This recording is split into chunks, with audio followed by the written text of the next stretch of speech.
अस्सलाम वालेकुम फ्रेंड्स। आज हम अपने चूल्हे पर लगे हुए अंडा, दूध, दही, चाय के पक्के दाग के साथ-साथ इनके कॉर्नर्स पर लगी हुई चिकनाई और इसके साथ मुंसलिक अपनी किचन टैब और किचन टैब के साथ अपनी साबुनदानी के अलावा स्टैंड वाली जगह और अपना ओवन का बोर्ड, ग्राइंडर की ऊपर वाली सतह, ग्राइंडर जग के नीचे वाली सतह को साफ करेंगे।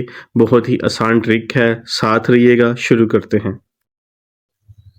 सबसे पहले अपने किचन में ओवन वाले बोर्ड को किसी शापर की मदद से अच्छी तरह कवर करके इसके चारों कॉर्नर्स पर टेप लगाएंगे ताकि सफाई के दौरान इसमें पानी ना जाए।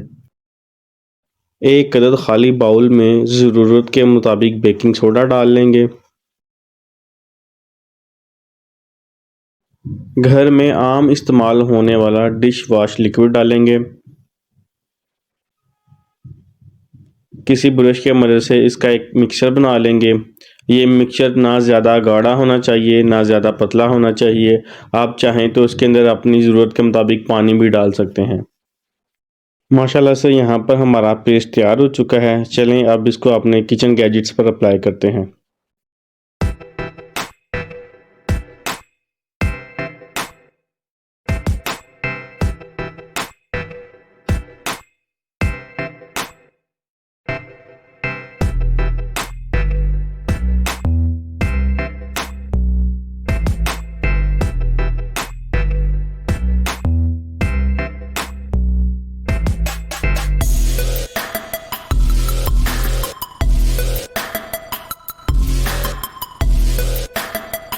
ख्याल रहे कि टैप का कोई भी कॉर्नर रह ना जाए।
इसे हम अपने इलेक्ट्रिक पैनल पर अप्लाई नहीं करेंगे।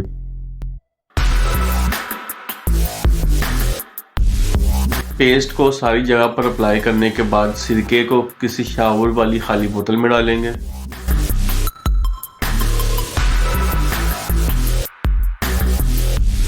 और इस शावर बोतल की मदद से अपने सिरके को किचन की तमाम सरफेस पर फैला देंगे। हमारा ये सिरका किचन में जिस जगह पर भी लगेगा वहां पर ये अपना रिएक्शन शुरू कर देगा।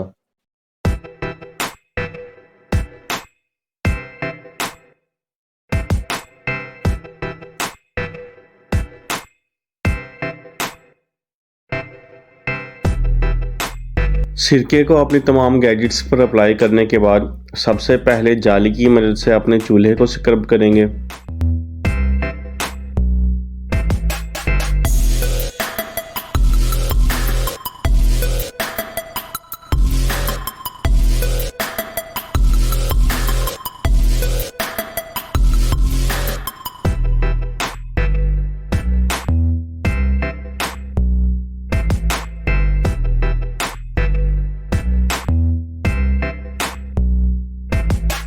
सॉरी फ्रेंड्स, ये पार्ट मिस हो गया था।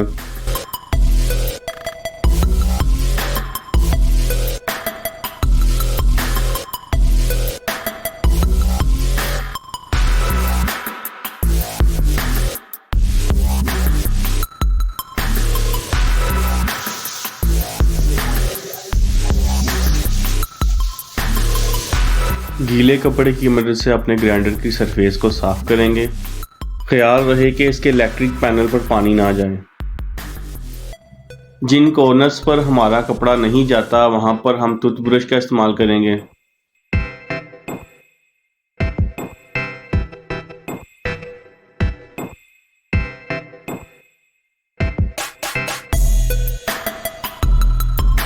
मेरा चूल्हा स्टेनलेस स्टील का है, इसलिए मैं यहाँ पानी के पाइप से इसको साफ करूँगा। लेकिन अगर आपका चूल्हा लोहे का है तो आप यहाँ पर गीले कपड़े का भी इस्तेमाल कर सकते हैं। और अगर आपकी किचन की शेल्फ के नीचे लकड़ी के कैबिन बने हुए हैं तो फिर आपको पानी का इस्तेमाल मत कीजिएगा, आप गीले कपड़े से ये सारा काम कीजिएगा। दीवारों पर भी पानी डालने के साथ-साथ स्क्रबिंग करते जाएँगे ताकि अगर कोई हमारी जगह रह गई हो तो इस मर्तबा वो साफ़ हो जाए।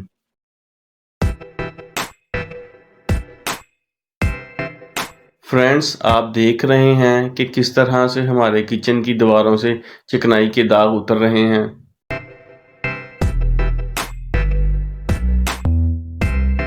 और अब आप देखें माशाल्लाह से अल्हम्दुलिल्लाह हमारा किचन 100% साफ़ हो चुका है। टाइल और मार्बल्स की असल खूबसूरती वापस आ चुकी है और ये किस तरह से चमक रहे हैं।